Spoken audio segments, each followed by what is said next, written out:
We are looking at how to pronounce these phrases and more confusing vocabulary.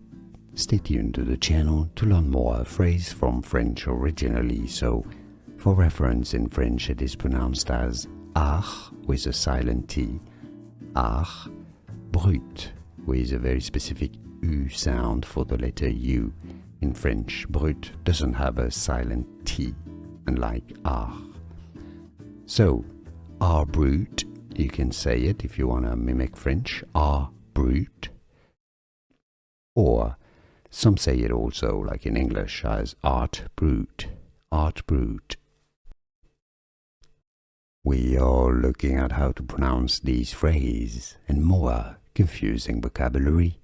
Stay tuned to the channel to learn more phrases from French originally. So, for reference, in French it is pronounced as art with a silent T, art brut with a very specific U sound for the letter U. In French, brut doesn't have a silent T, unlike art. So, art brut, you can say it if you want to mimic French, art brut. Or some say it also, like in English, as art brut, art brut.